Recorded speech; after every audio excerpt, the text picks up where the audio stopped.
Ano ho naman itong AKAP, itong Ayuda sa Kapos ang Kita Program? Ano hong kaibahan nito kung meron man sa AIX? Okay, Manong Ted, yung naman pong AKAP, ito naman po ay social safety net din, the same assistance. Pero ito naman ay binibigay natin doon sa mga kabilang sa sektor na kumikita ng minimum wage rate. Sila naman po ay, ang objective naman po ng Ayuda para sa Kapusan Kita Program ay para naman din makaution itong mga individual ito mula sa impact ng inflation. Sila po yung kabilang doon sa near poor because Manong Ted, we've always been helping yung kabilang sa poorest of the poor, but nakakalimutan natin yung sektor, yung near poor, na kapag nagkaroon ng crisis, nagkaroon ng disaster, sila din naman po ay yung maapektuhan, and we worry na sila ay mag-slide down to poverty level. Kung kaya nga po, binibigyan natin sila ng mga social safety net para maprotektahan rin sila at hindi nga po mapabilang sa mahihirap na sektor.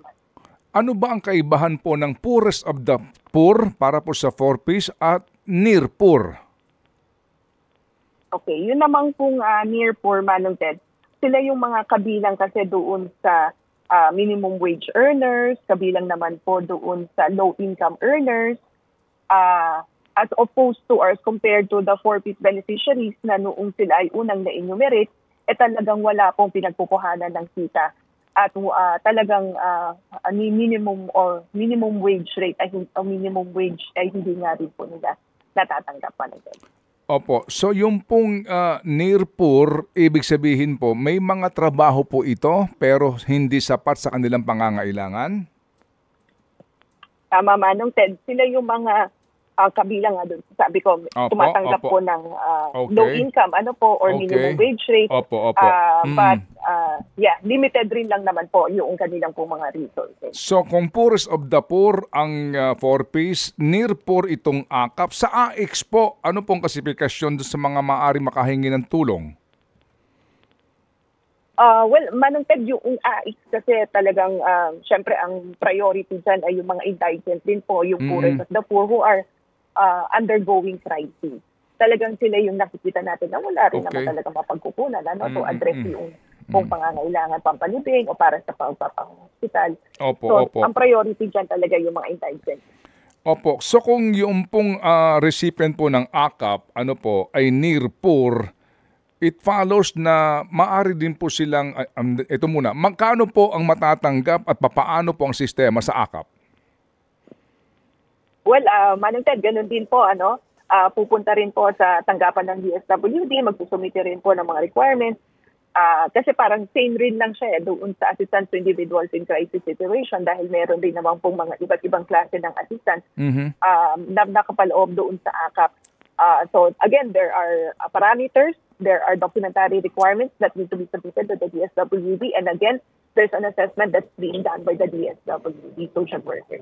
Pero ma'am, kasi po doon sa implementing guidelines po ng AKAP, Memorandum Circular Number 4, ngayon pong taon yan sa DSWD, ang pwedeng humingi, yung qualified beneficiaries po ng tulong sa AKAP na ito, ay gaya din po ng pareho po, food assistance, medical assistance, funeral assistance, cash relief assistance. So, yung po, anong kakaibahan ng AIX sa AKAP kung halos pareho lang po ang sinasaad sa Memorandum Circular, ma'am?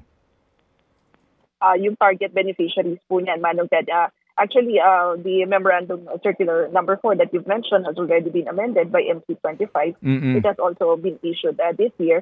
But para doon sa amendatory guidelines na ito, it has defined yung program coverage and the limitation. So dito mas in-specify kung sino yung mga beneficiaries natin na kabilang nga doon sa formal economy or yung mga minimum wage earners natin, ay yung naman kung kabilang sa informal economy o yung kung mga low-income earners. So dito po naka-specify kung sino talaga yung mga karapat-dapat na makatanggap ng ayuda para sa Kapusan Kita. Opo.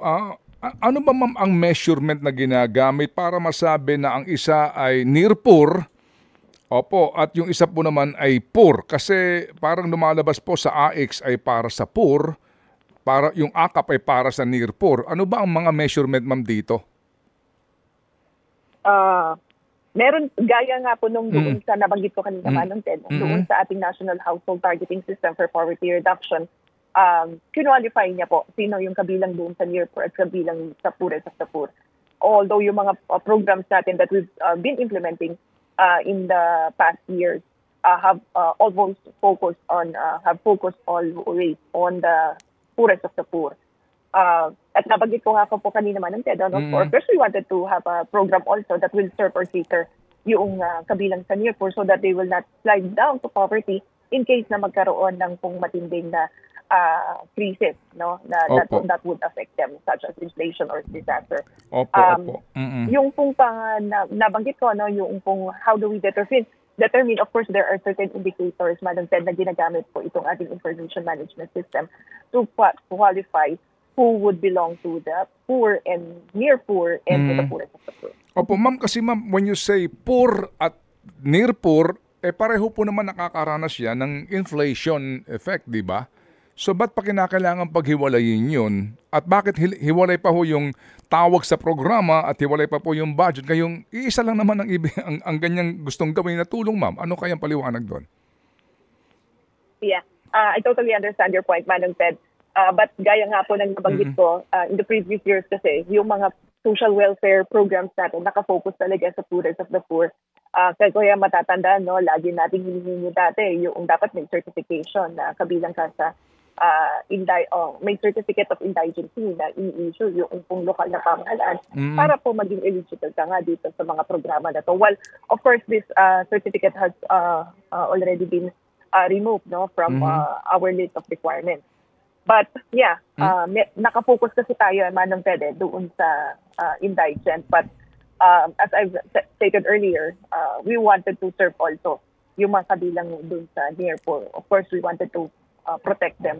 At ma-ensure nga po, no, na hindi nga po silang masyadong maapektuhan, ma-caution nga po mula sa impact rin ng iba't ibang challenges na kinakaharap doon natin economically. Opo. So, ma'am, to answer po my question, Ma'am Irene, bakit magkaiba pa ang tawag sa programa, iba pa po ang budget allocation, gayong iisa lang ho naman ang kanyang adhikain? Halos parehong-pareho lang at kapag pinag-usapan ang tulong dahil nga sa inflation, whether ikaw poorest of the poor, ikaw poor, near poor, tayo pong lahat naman nakakaramdam po ng inflation.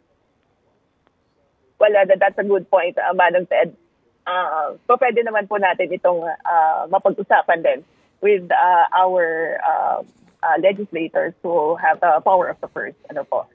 Pwede itong maging isa sa mga discussions, especially that we are in the process of deliberating the budget for 2025. Ted Filon at DJ Chacha ngayon nasa Radyo 5 92.3 News FM Monday to Friday 6 to 10 a.m.